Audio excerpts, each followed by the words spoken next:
Good afternoon, everybody. Welcome to the Tuesday, July 27th, 2021 edition of Bull Sessions. My name is Mark Robertson. I'm joined here by Ken Kavula, and I think Kim is going to be unavailable this afternoon. She might join the roundtable tonight, but good afternoon, Ken. How are you, sir?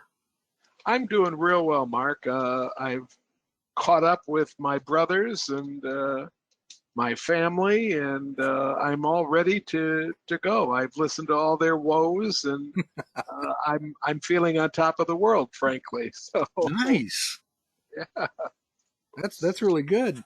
Well, yeah. I spent the weekend getting ready via a bachelor party, so if I'm missing any brain cells this afternoon, you guys will all understand that was actually I behaved myself quite well, as you would expect. I was going to say, Mark, I've known you for a lot of years. What'd you do? Have two beers instead of one? I think I had one and a half, maybe. One and a half. Okay.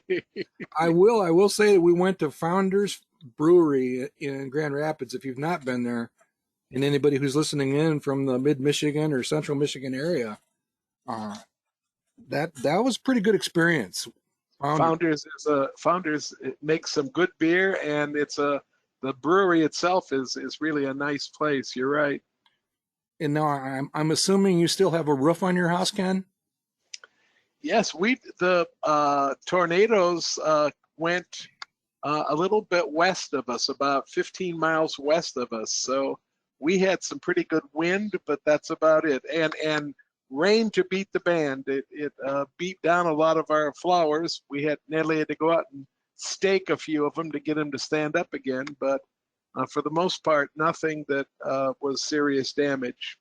Yeah, and I know the audience probably gets tired of hearing us talk about the weather, but we did have, by any count, 8 to 10 tornadoes within a few miles of both of our houses. And there was some pretty good destruction here in Michigan, so we wouldn't wish that on anybody. And we will celebrate the Olympics a little bit here today, not too much. Kind of in mourning over the basketball team. Not really don't care, but the men's basketball team lost for the first time since 2004. And they appear to be on the rocks. But we will be talking a little bit about quality, a little bit about our roundtable look back. I don't sound like I care, do I? Tell you what I do care about, the women's volleyball. I actually know a person on the volleyball team, so I recommend watching the women's volleyball, and I don't recommend the skateboarding. Well, you got to really understand what's a good trick and what's not a good trick in the skateboarding. Well, they all look impossible to me, so. I'll tell you what I recognize is not good. Wearing khaki pants that are almost falling apart. In fact, they were cargo pants. And the guy is out there and his cell phone fell out of his pocket and he fell down and he picked up his cell phone, and that's all I'm going to say about that. Skateboarding. It looked like some of the contestants in skateboarding have as much experience as me on a skateboard, which is to say I've barely even seen one. So, oh well. I'm coming down off that soapbox because that's completely investing unrelated. You guys all know the drill. No investment recommendation is intended. We will talk about real companies today in real time with respect to our analysis. This is all about the demonstration and education of stuff that we have learned over 8 decades. So we're doing this all for illustration and reinforcement and simply sharing, or perhaps just underscoring and reinforcing. It could be whether it's as put forth by the National Association of Investors, now known as Better Investing, or Manifest Investing. These are our opinions as we go through this here today. Please do your own homework. We do try to remember to disclose when we have a personal stake in something, like our Delex, for example. And this will be an abbreviated session pretty much because we have a roundtable tonight. That's our monthly webcast. These are our weeklies, the Bull Sessions, but our monthly webcast is the roundtable, going all the way back to July 2010. And that monthly series has had a pretty good run. We're still in the 19% range on an internal rate of return on the selections we've made over the last 11 years. So tonight kind of is a birthday and a launch of year number 12. I don't know, Ken, did you think we would do 12 years? I can't stop No, that's a good succinct answer. No, I never thought we'd go to 12 years, Mark. Well, considering your first response was no costumes, um, there wasn't a whole lot of spirit and energy in that first response. So I'm just glad you're still around to do this. So if you'd like to be reminded when we're doing that, you can send an email to be added to an email reminder list, nkavula1@comcast.net. And Natalie, I promise you for Natalie, she will not inundate you with emails, but we'll simply remind you when those events happen. If you have any follow-up to today's session, including topics for future discussions, those type of suggestions, or simply questions that you'd like to ask quietly, or copy the slides. The slides are always posted in the Manifest Investing Forum under the thread for this particular session, so you can find the copies of the slides and a link to the YouTube. We'll talk about that as we close today, but we also archive the recording of this session at YouTube. But send me a note if you need anything, markr@manifestinvesting.com. All right, so here's the bullpen. Again, we're a little over a year old with the bullpen. Again, this has been kind of an experiment. I think it takes us to some interesting places, gives us an opportunity to give some direct answers to questions, as you'll see later on when we talk about the Sandbox and some of the aspects of updating the quality characteristic at Manifest Investing. As Nikki was saying in the green room, we should talk about China, so we will for a few minutes, at least as much as we know at this point, and we will do our traditional retrospective on the round table from 4 years ago in July 2017. Anything you want to add or underscore, Ken? No, I'm ready to get into the meat of the session today, Mark. Okay, and we're not avoiding the inflation thing until it goes away. We're not trying to be an ostrich. We just haven't committed the time to doing some little extra special homework for that. But it is a significant issue that we probably need to dig into and understand, especially in the context of the projected return on value and what that might mean historically. But that does require a little bit of homework, and I'm kind of in lazy mode, coming up on going to the lake here in a few weeks, and you know the drill. All right, here's our chart for the week. Just kind of underscore some of the stuff we've talked about here in recent weeks. Frankly, it's been pretty hard to do anything wrong for the last 3 years. And there's a lot of people that are new to the stock market that haven't experienced that special moment that is shown right here as a losing year in the stock market. So they haven't had one of those yet. So there's a whole bunch of people out there fairly new to the stock market that are ready to put a second mortgage on their house and take a big home equity loan and basically back up the truck. Might not be something that you want to do right now, but it has been a good 10 years. We called for a good 10 years in the S&P 500 going back about 10 years ago. So the average total return is 16%. I borrowed this slide from one of Ben Carlson's works. As you guys all know, he's one of my favorite colleagues in the realm of investing. Speaking of Grand Rapids and Founders Brewery, he lives near there. So Ben Carlson, A Wealth of Common Sense is his blog, and he wrote this article, As Good as It Gets, and just warning, especially people who haven't experienced any of those down moments, to just be careful out there and set your expectations accordingly. Any thoughts on this, Ken? Well, nothing except to remind folks that we've had 10-year spans where the return has been much closer to zero than it has been in the last 10 or 11 years.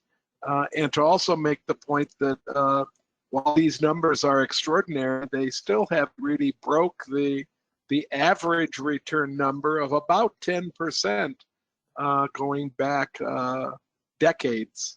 So that we're pushing it a little bit, but I still think that the 10% for a really long-term number is going to keep us fairly accurate. And as we talked about a little bit last week when we talked about Ralph Alcampora from 20 years ago, if this thing keeps overheating, it doesn't appear that it. Well, I'm not gonna make a call. If it keeps overheating, we could get into one of those flat situations like we experienced for the first decade between 2000 and 2010. That is possible. I found this one kind of interesting that over the same time frame, the NASDAQ 100 as measured by the QQQ exchange traded fund. We do want to talk about exchange traded funds at a upcoming session, especially since Dave Ramsey, I like Dave Ramsey a lot, but he basically threw a curse at exchange traded funds in general. So we want to talk about that. But this is pretty cool. You can see that the NASDAQ 100, generally, there's a lot of there's a lot of commonality here between the S&P 500 and the NASDAQ 100. They're both cap weighted, so some of the leading companies like Apple and Microsoft and a few others are dominating both of these indices. So, but you notice the returns are significantly higher for the NASDAQ, and we've been comfortably invested in the QQQ for a few years in our family portfolios, and we have not changed that lately, but 23% is pretty special and cranking away pretty good. Any thoughts on this one, Ken? No, again, I just to focus again on the fact, Mark, that the S&P 500 and the NASDAQ 100 do have a preponderance of really large companies. And if we're talking about all of the above investing, including medium and smaller size companies, we probably would like to look at some graphs for broader indexes, something like the Wilshire 5000 or something along those lines. But I would hazard a guess that they're also pretty decent as far as average total return is concerned. Yeah, and they are. And in order to get through all of the above diversification, you really do have to step out into some of the mid cap and some of the smaller fund investing if you want to do that. And of course, with the companies we choose, we'll talk about that also. All right. And here's what's really important. Like we said, the two are very similar in terms of how they're built. Obviously, there's 400 more companies in the S&P, but they are dominated by the same players with, a little bit of nuanced difference to them. I mean, the price charts are very similar. It's kind of hard to tell, but the NASDAQ one is a little bit steeper. Those returns are a little bit higher. What I would take away is that the NASDAQ features, again, very similar companies, but just a little bump up in quality. They're a little bit higher in quality. That's a powerful thing. They're probably a little bit higher in growth, and I'm just a little bit more comfortable investing in them for that purpose. When it comes to large cap baskets in my personal investing, notice that the S&P 500, in terms of things that really matter, probably down around 9% for a projected return, and the NASDAQ is right in that range also. Notice the scale change difference. One's a little bit, there's 5 percentage points more down here, so make sure you keep that in mind. But I'm getting a couple of good points from the audience, Mark. Len makes the point that the QQQs have no financials in them. And Dennis would like to know if you've ever heard of the Triple QA ETF. That's a new one on me. QQQA. He says it might be something interesting for us to look at as a group in the next the ensuing bull sessions that are coming up. I'll definitely look it up, and perhaps we can dovetail that in with ETFs in general. And this also underscores the need to get the Manifest 3.0 up and running and get these really chugging along. And there's a number of ETFs out there that we want to get added to Manifest coverage. We can only do that after we finish our work on that.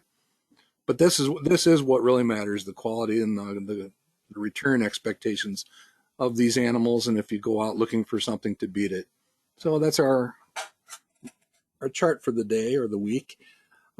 We should talk about China, Ken. This is it's funny because we were going through some stuff, working on some other materials for another program, and I kept running into hogs. So maybe that was foreshadowing this. HOGS was a ticker symbol which shall live in infamy at Manifest Investing. There's a choice for the roundtable a few years ago. It didn't work out so well. Pulled pork out of China. Turned out they weren't pulling as much pork as they said they were pulling. They weren't pulling any, Mark. So, but yeah, what we see going on with, I'm not sure I understand yet exactly what's going on, but other than that, the people who talk about government risk in investing, they're not kidding. I mean, I've experienced a form of that personally with Ardelyx. Hopefully, we'll have an Ardelyx update during the roundtable tonight. But with the FDA probably rejecting the phase 3 testing that's going on at Ardelyx, the government can intervene in really nasty ways. And what I'm hearing is that the Chinese government is really making things unpleasant right now in ways that I don't necessarily understand. I have been watching New Oriental, ticker symbol EDU, for a long time, and could never warm up to it. I'm glad I didn't. We did have 10 cent in the 10 cup portfolio. I'm not sure if we still do or not. I think we sidestepped and got out of that. I should have looked that up before we got started. But it's just that reminder. And when about a year ago, we had that program on the Chinese fraud documentary, and I think this type of interference, if you want to call it that, negative interference, can be very unpleasant for investors. Well, I think it makes the point, Mark, that the government in China, at least, doesn't hesitate to interfere in other people's markets, and they don't hesitate to interfere in their own markets. They don't. I don't think they completely understand the concept of letting companies, exist under a certain set of rules and a certain set of laws. I know that we're going to try to tie Ardelyx to this, but I'm not sure that it's the same issue. I just don't think they're the same problem. Yeah. It's not the same. It's just a call it a different flavor. It's a completely legal, ethical flavor of the U.S. FDA. Again, making perhaps a prudent decision, but a decision that has a lot of impact on that particular stock. This is probably something a little different, interfering with natural markets, if you want to think of it that way. Well, they're certainly painting with broad brush strokes. I mean, how in the world can you eliminate for-profit tutoring? At some point, tutoring, which is a service, has to have a profit behind it, or it disappears. Especially since I suspect, and this is just an opinion, I suspect that they have basically subsidized a lot of that stuff for a long time. So it's almost as if they're flipping 180 degrees from my perspective on that specific issue. Just weird. So yeah, there have been a lot of write-ups in recent weeks. I could have collected them up. You can go back 2 or 3 weeks and check out Barron's. Barron's was really enthusiastic about global investing outside the United States, and there's just an added degree of complexity when you do that. You just have to know what you're getting into. I think this is probably overdone and overblown, but it is nasty. 8.5% on Friday for those 98 companies, another 7% on Monday, and I'm told that it was down 4 or 5% already today again. So that's tough. You know that when you ask a question of this audience, Mark, all you have to do is wait a minute or so to get an answer. Ann Manning is letting you know that you sold 10 cent from the tin cup portfolio in 2020. So I actually can lick my finger and hold it up and make a mark, an air mark that I got yourself on the back. And then Len Douglas is giving us a little bit more color behind this QQQA. It only has 47 days of history, according to stock charts. So it's a brand new ETF out there. I forgot who told me about it here in the queue because I've been erasing things. Dennis did here, okay? But he says Dennis is Dennis talking now. He says the approach to this QQQA is quite unique, and we should maybe take a look at it. Something new and different. Okay. We will. In fact, Dennis just sent the PowerPoint to you that he got in a workshop about this particular ETF. Okay. We will take a look and see what we can share. We're not afraid of an ETF with a short operating history, as long as they get the initial costs out of the way. All right, let's go ahead and switch gears and talk about 4 years ago. This is our roundtable reminiscing that we do from time to time. We did have a cake that evening, a castle cake. By the way, I stayed in the castle this weekend, the Grand Castle out in Grand Rapids, Michigan. But we were celebrating at that time our 7th birthday 4 years ago. And the stocks that were chosen that night were General Electric, where he was expecting a turnaround and a revival of the company that had begun to stumble quite mightily. Zoe's Kitchen was my selection, and that was made on the basis predominantly of Brown small cap company, the mutual fund people. We'll talk about that a little bit.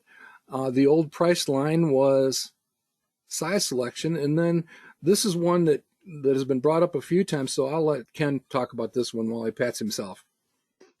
Well, I've owned Gentex in various portfolios for probably 20 years right now. I know it's an auto stock when you look at the classification that different data sources place it in, but it's such a high-tech auto stock. These are the people that give you the different types of mirrors that do all kinds of sensing. They have headlights that sense when you're turning and turn with you so that the road stays illuminated. They have all kinds of different safety features that are going to become more and more in evidence on cars throughout the world. Gentex does not just supply the U.S. auto market, it supplies the world auto market. And when you read a list of its customers, you'll see that almost any auto company, perhaps except maybe Tesla, that you can look at, Gentex is doing business with that particular auto company. This is a nice one, Mark. If we chose it 4 years ago, we have a full double in 4 years rather than 5 years, which meets our investment club goal at least. So I've been adding again very recently to Gentex as it's fallen, in my mind at least, into the buy zone again. So it's not spectacular relative return, but when it's returning almost 17% to begin with, to get an extra 3% from a stock sounds pretty good to me. Yeah, almost 20% per year since July 2021. Not bad at all.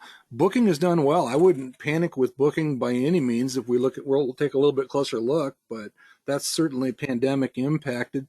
The two at the top are two that have been closed out or sold. And Zoe's was sold and taken private. As I recall, I selected it at 11. It promptly went to about 6, and then it recovered for the acquisition. So it actually came out 2.5 percentage points ahead on that, 15-month position. And of course, General Electric continued to see conditions deteriorate before they started their fire sale of divisions back around that time frame. I think General Electric's probably pretty interesting today to look at as soon as they get their feet on the ground. Keep in mind that the General Electric at that moment in time was still about 50% a financial institution, financial services and capital transactions, and that has all changed under the new leadership and might be something to watch. But for those of you not familiar with our scorecards, those are the two closed positions along with the sell date and the sell prices shown there. I thought this chart was kind of interesting because I got a phone call on this one a few minutes ago. I panicked, folks. I was basically accused of doing something wrong. I didn't know. I thought you had found an inherent mistake in what we had been doing in calculations the entire time and that you were correcting yourself. I didn't check the date down here in the corner of 2017 because I know that our graph has been moving up to that dotted line, and it's either right below or right above that dotted line, which represents +5 to the market. But it's amazing the amount of progress that we've made in the last 4 years on this particular graph. Yeah, and until Ardelyx, I've brought that up at least once, right? I'm a bit wounded. Ardelyx is gonna dent us back below the dotted line, hopefully temporarily, because Ardelyx was our second largest position. I don't know if you knew that, Ken, but it was, and that's just a major league ouch.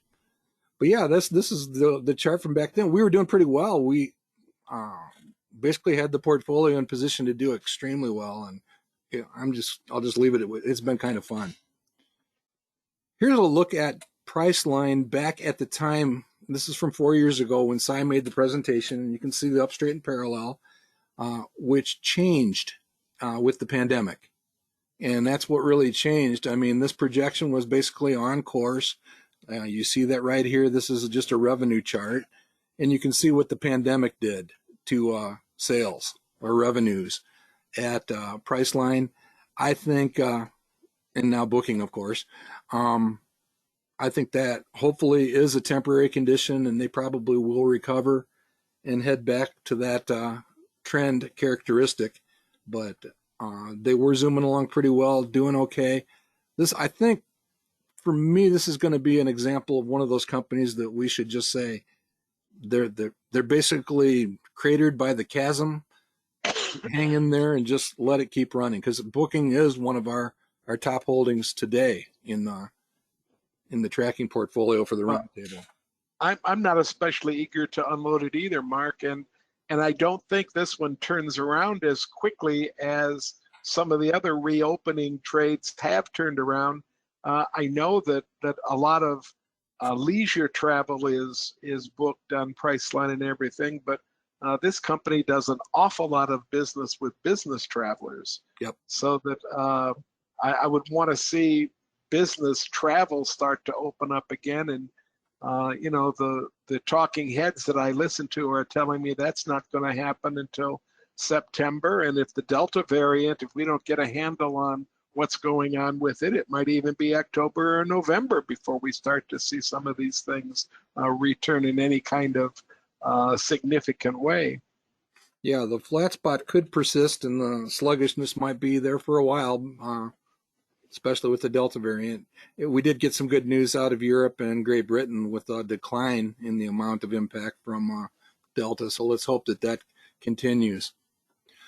Here's a quick look back at some of Ken's assumptions 4 years ago with Gentex. This is the equity analysis guide shorter version. 10% growth, 16 PE ratio, really nice profit margins, and I think you would take that type of a landing near your forecast any day of the week, Ken. Oh, absolutely. I mean, when I can come within a percent of what the actual par was, I'm really happy about that. Yeah. So the price going from 17 to, again, nearly doubling. Pretty good situation. That's the way we like it, everybody. That's definitely the way we like it. Here's that look at Zoe's. One of the reasons I went into Zoe's was the Brown Capital Management people had liked it. They had liked it a lot up in that, $15 to $17 range. So I figured us getting in somewhere in that 10 to 11 range was a fairly decent speculation. I'm going to refer to it today as opportunistic. Tonight I want to be a little less opportunistic. I want to always be guardedly opportunistic, but I think we want to always be looking for that portfolio addition that is like Priceline or Gentex to the portfolio. And what basically happened is it continued to fall and eventually got taken out or taken private a few years later at a decent gain for us, but it was a pretty good story. They specialize in Mediterranean, and they were doing a nice job of controlled geographic expansion. I think that has continued under new ownership. So Hopefully a bunch of people are happy. The one thing that I took away from the session, again, I won't go too deep into it, but just a reminder of what can happen with companies in their life cycle. We have looked at this with Nike. You can actually go back and look at Apple and draw a very similar graph that it's normal for a company during its life cycle, especially in those early years and mid-range years, to have a moment. And that moment can involve negative earnings. It can involve a bunch of stuff. But the St. Louis Bread Company, which became known as Panera, actually had a couple of moments that, if you could have panicked. But those who invested in it around the turn of the century and stuck it out did extremely well in this one. My wife was invested in this one many years ago and was quite happy with the performance of Panera. And again, it comes back to that thing that Cy talks about so much. But you got to, you really take a step back, take a deep breath, and say, is this temporary or is it terminal when it comes to the challenges facing a company? And if you believe that management can get their hands around it and the nasty, work their way through that nasty situation that we had back 2008 and 2009, as a committed, long-term, patient, disciplined, long-term investor, you can have some pretty good experiences. Yeah, our big model club, Mark, dates back to 2000, 2001, that time frame. And Panera was one of the first stocks that club took a position in. And we held that stock all the way until it sold itself out, so until it went private, making a pretty decent return. It was a great stock to be able to point to and say, buy and hold has its possibilities and has its dramatic ups like any other investing technique that you might be trying. Yeah, and I guess I would look at this and just think back, if we were having a discussion on Priceline or Booking, the question I would ask is Booking looking at a moment like this right now, thanks to the pandemic? And my instinct is maybe the way that they have always managed their business over the years. And the bottom of that thing that you're pointing to, Mark, before we get out of it, that's the financial crisis. Yep. So that we're aware of what's going on there. That's not particularly business related, direct business related. And as it turns out, that would have been another great time to have gotten into this stock. Yep. And then just a reminder of what it can look like in a current value line back in that time frame, and you see negative numbers. That's what the D stands for on the value line company report or data array, and you can see the type of dollar values that it was available for. Again, that's back when the Michigan Model Club took a position, so that had to be a pretty good celebration at the end of the day. Pretty good run. All right. And then there's the kind of the reminder, even though I have the utmost respect for General Electric, turnarounds are challenging. And he was basically speculating on a turnaround. Hugh's got a really good track record with the dartboard, but this is one that just has not yet worked out. He might argue that it's still a work in progress, but it's really had a massive, almost existential threat over the last several years. They have boiled the company down to a few core divisions that seem to be focused on some really good things, but it just has had a really nasty time. The message to investors is don't fill your portfolio full of turnaround situations because a lot of them don't work out. Any personal experiences that you can think of with turnarounds that either worked out or didn't work out for you, Ken? Well, yeah. I have a great turnaround story about Ford Motor at the height of the Great Recession, where we picked up Ford Motor for well under $1 in the family club, and then vowed to sell it when it hit $14. I'm not sure where that number came from. I don't think it was based on any data of any kind. But when it hit 14, we walked away from it with enough money to almost pay for the tuition of one of the grandkids at university. So that helped an awful lot. I still hold on to GE, but I hold on to it as a tie to my dad. My dad worked for GE for over 40 years, and I've just held the stocks thinking that this company can't possibly go away. Boy, it came darn close a couple times, but it appears to be on the right track. I think it's trading again now for maybe $13, $14, $15 now. It is going to split 1 for 8, and that's going to throw our community into a tizzy because there's a lot of people that don't understand a regular split, and I don't know what's going to happen when it appears that the company is seizing 7 out of every 8 shares.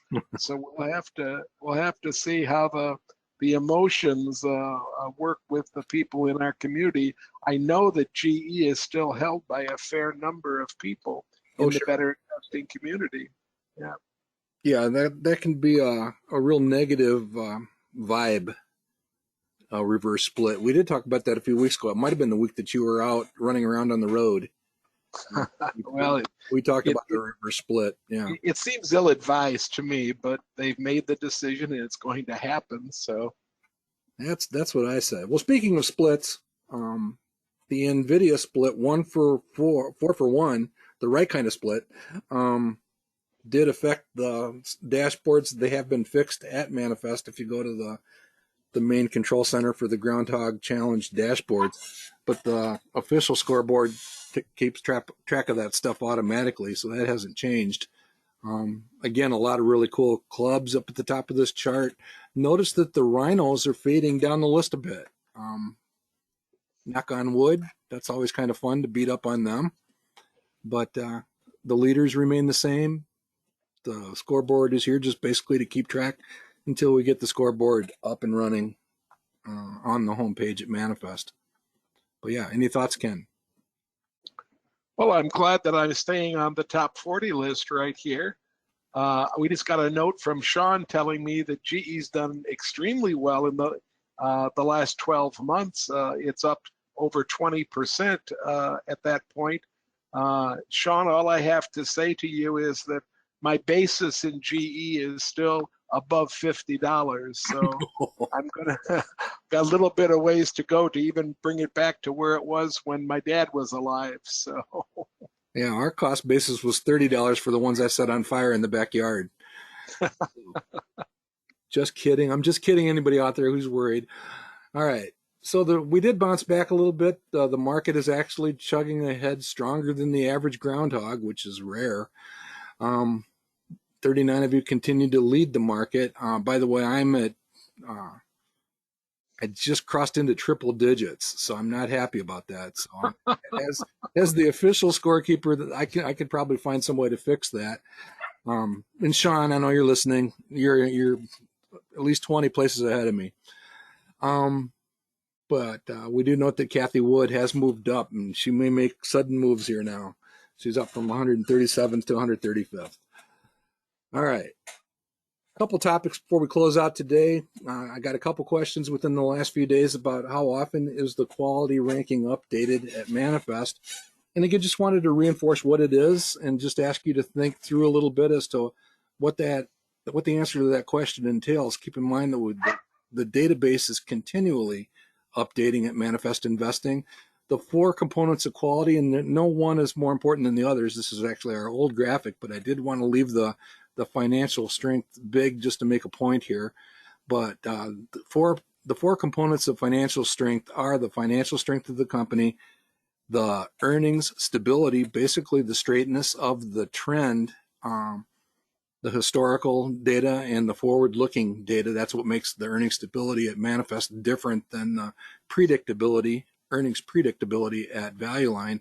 We include the forward-looking estimates and call it stability. So we are looking for the disruptions as they begin to materialize in the projections.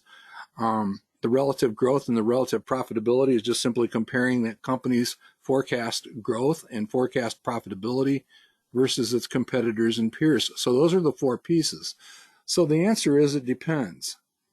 The short answer is, as I say there, is it's all continuously updating.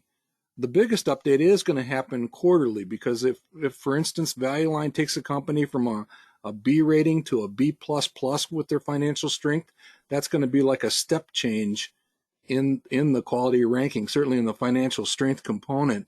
But keep in mind that you're generally talking about one, maybe up to 5 companies in an update, usually more like 1 or 2. So there's not a whole lot of moving around. We've remarked in years gone by about Aflac was stuck at a quality rating, I think, of B++ for about 15 years.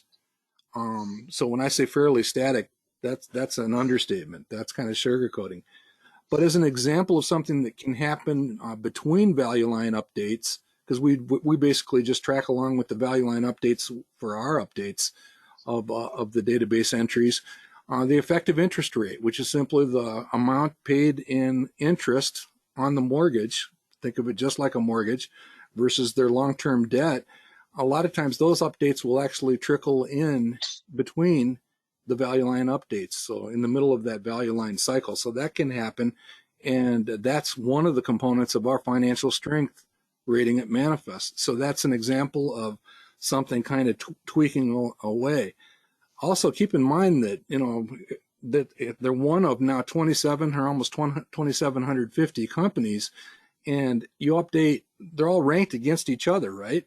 So if you change any one company, you're basically changing the other 2,700, even if it's 7 decimal places out.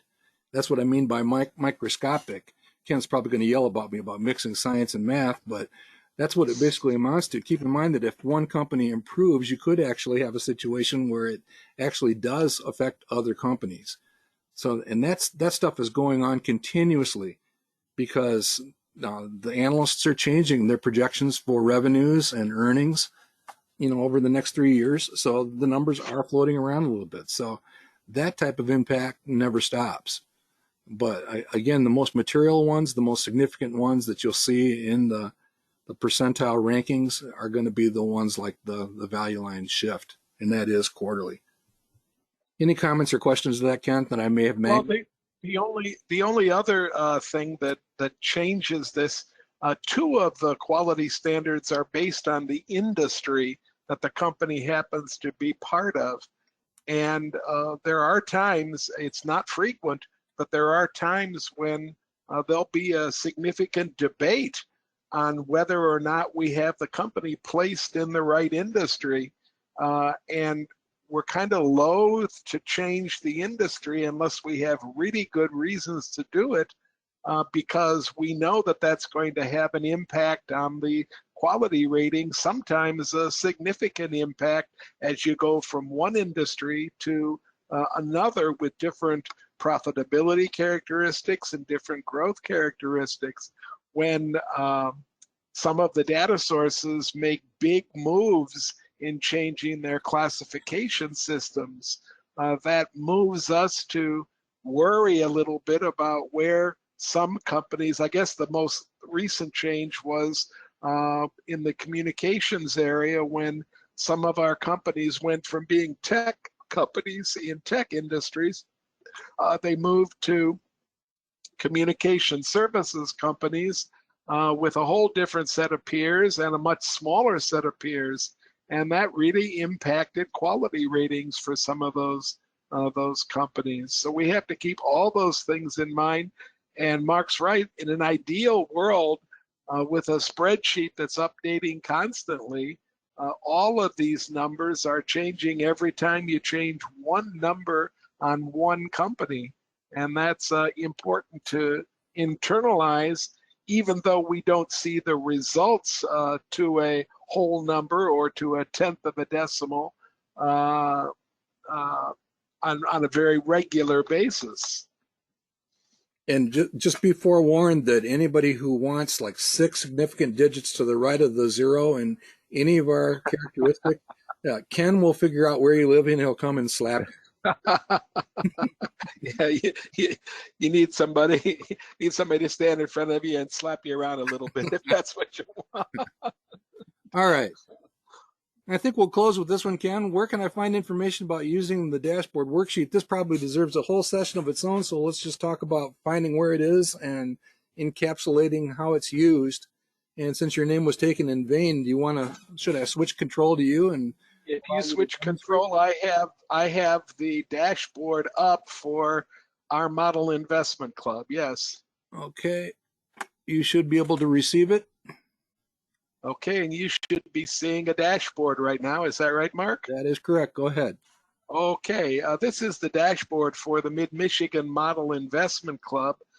We keep all of the stocks we hold on this dashboard. We also keep stocks that we've vetted through our industry study process. So you'll see at the top of this list here, ASML, Trex, and Neogen. We like these companies for different reasons, but we don't have enough cash, or we don't feel that we need more stocks in that particular industry, or we don't agree with the analyst's call that's coming from the analysts that go into the manifest numbers. I'll speak to that real quickly.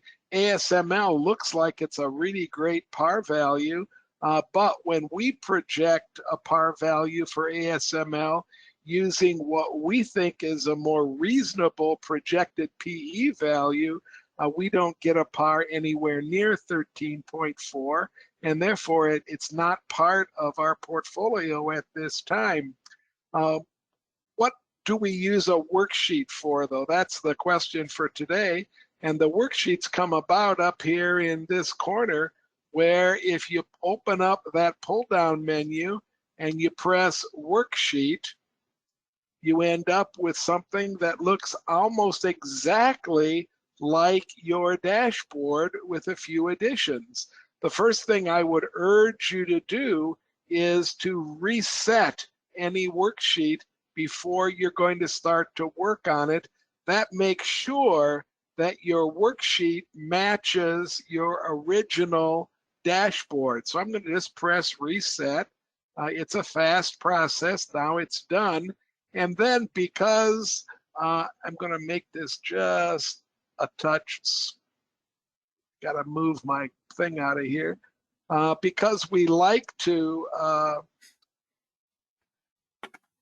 see if I can get that a little bit smaller so it all fits on. There it is. We like to sort by par in the clubs that I'm in. So it's sorted by par. Now you'll notice the differences between this worksheet and the original dashboard. Over here on the left-hand side, there's a green button and a red button. And up here in the corner, there's a plus button. Next to all of the shares, even the zero number shares, there's also a box which doesn't occur on the worksheet. And if you'll notice, Dashboard. this club, on the dashboard, thank you. And if you notice, this club carries their amount of cash for the meeting that's coming up in about, maybe 2 weeks or so. We sold a large position and we were able to repurchase a fair amount of stock, but we had about $57,000 left and we held it over to the next meeting. That's important for me to point out how much that is at the present time, because when we look up here, when we get to the place on the agenda that says, what are we going to buy? This worksheet really helps us an awful lot in determining what's a good buy and determining whether we can use a little bit more of it in the portfolio. I'm just going to play a couple games with the worksheet and show you how it works. There's about 15 stocks in this portfolio that we actually own. That means that an average holding's about 7%. So if there's less than 7% of the total in a particular holding, then that means it's a little bit on the shy side, the small side. And if there's more than about 7%, then it's a little bit on the large side holding for the portfolio.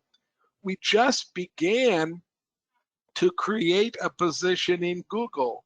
And I would make a guess, if the meeting were tonight, somebody would move for us to buy some more Google. Now, how much? Well, I'm going to suggest that maybe that person is going to make a motion to buy 10 more shares of Google. Well, it trades at 26.60, so 10 shares would be about $26,000, and I'm going to edit the 15 shares that we already owned and make it 25 shares, because that's what it'll be when we buy the 10. Now, this had no impact at all on the dashboard itself. This is a worksheet. This is a play area, and you can do all kinds of plus and minus things in this area on your way to making decisions. I will tell you, however, that when I added those 10 shares, the value changed, the percent of total changed, and what's really nice is the cash changed as well. Now, it's an approximation because the program doesn't know exactly what I bought that for, but it's a good enough approximation for me to use at a meeting when I'm trying to determine how much money I can spend on various stocks. What also changes are all the averages across the bottom. And you folks are veteran manifest users. I think you understand what all these values at the bottom mean right here. Let's do a couple more things just to show what we're talking about. I think, for example, that at the next meeting, we're going to do an industry study, and we're going to get a motion to add LCII to our pounce list. Well, I went up and I pressed the plus button up here in the upper left-hand corner. The add holding button moved open for me, window opened up. I put the ticker in. I'm going to have 0 shares of it, so I left it alone, and I'm going to submit that. Well, notice that LCII then went into the worksheet. Now, at 0 shares, it doesn't impact my averages for this portfolio at all, but it now gives me a place where I can take a position in this company if in fact it's something the club wants to do. I'm going to suggest that maybe somebody said, let's buy 200 shares of this company. Well, I'm going to edit it, and from 0, I'm going to turn it into 200 shares. I lost my cursor. Hold on a second. There we are. I'm going to submit it. And notice now that a value has appeared, a total has appeared in percentage terms, and notice that my dollar amount down here has appeared as well, has altered. I'm down to about $1,700. I don't know if you were watching the par of this portfolio, I was. but the par did move up just a touch. This is a huge portfolio, and you're going to move it in any direction very slowly. But it did move up because we added a stock with a par that was higher than the average par in the portfolio. Well, with $1,700 left, most of the time we won't try to spend ourselves down to 0. I would now be ready to go. If this were the action that the club took, I would be ready to go and save this back to the original. If this were just a thought, if this were not really something that I was positive I wanted to do, then I might save this worksheet to a new dashboard, and it would have a similar name with a new designation attached to it.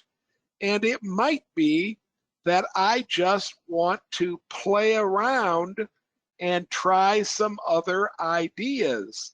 If I want to try some other ideas, then I would go back and reset the dashboard. And the dashboard, after I sort it by par, would go back to that 15 shares of Alphabet. LCII is no longer in the portfolio, and my cash has returned to that 56.8. We could then play around with some other ideas. In the clubs that I'm in, we don't attempt to make a motion until we've played around significantly, until we're certain that most folks are buying in to whatever we've played around doing. At that point, somebody makes a motion which accomplishes what our playing around has done, and it makes the job of buying and selling, for that matter, a lot easier in the portfolio. Let me show you also, besides adding to the portfolio, there might be times when you would want to subtract from the portfolio.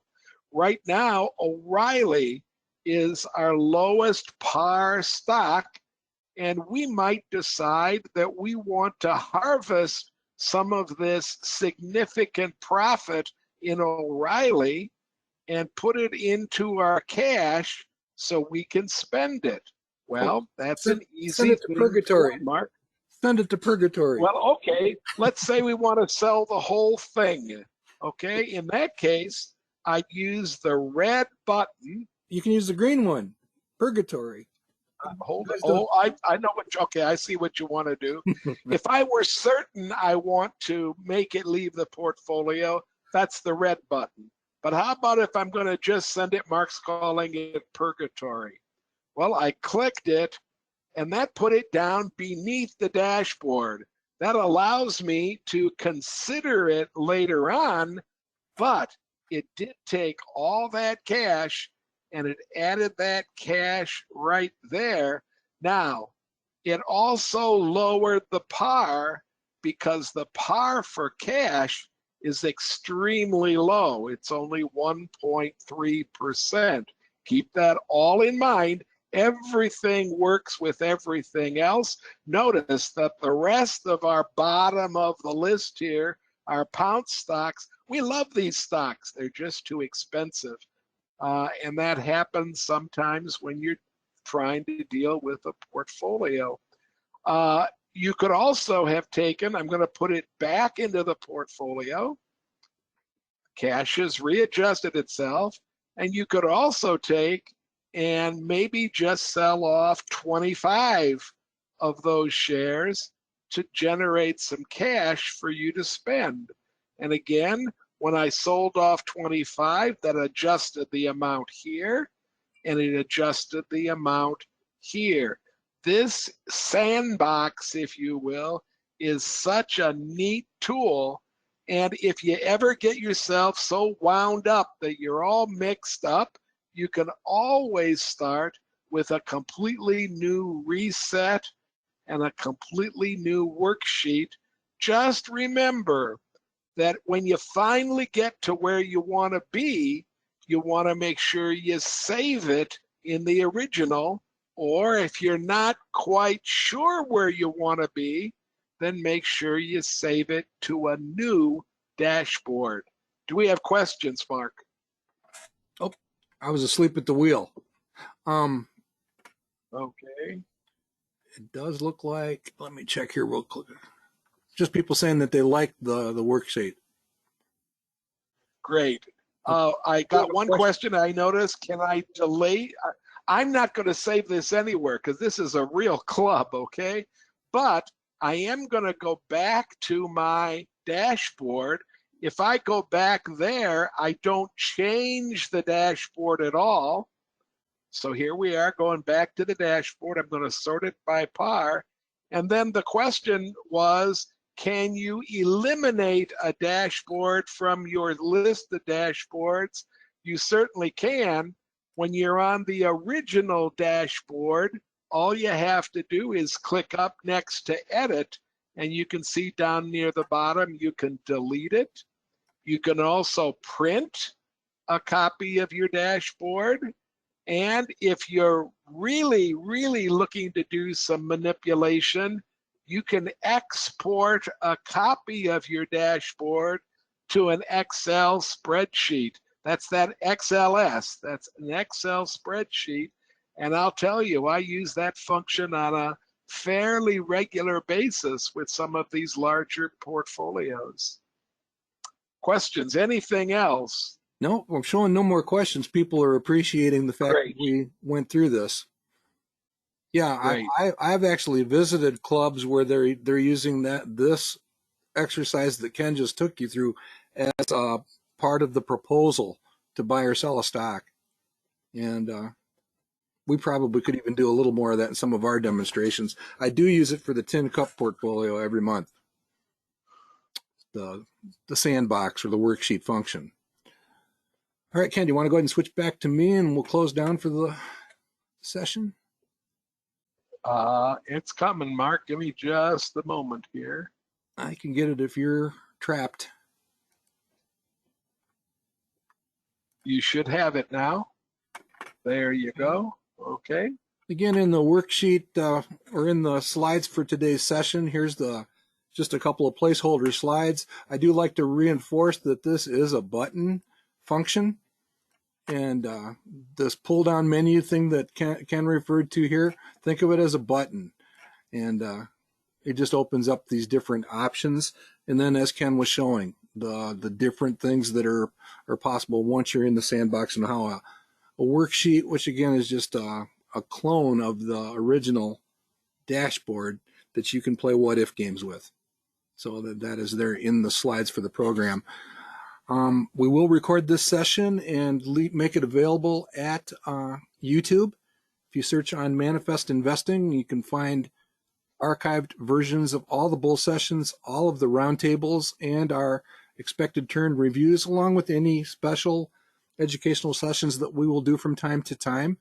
If you'd like to be notified anytime content is added to the channel, hit the subscribe button on your page, and we'd be happy to do that. So with that, we'll just leave with that image of the Tokyo Olympics, Tokyo 2020, even though it's 2021. They didn't redo the signs. And we'll stick around for any questions, but we're going to go ahead and sign off to the official broadcast. Thanks, everybody. Good hunting out there. I'm still hunting for a stock for tonight myself. So take care, everybody. Good night, everyone.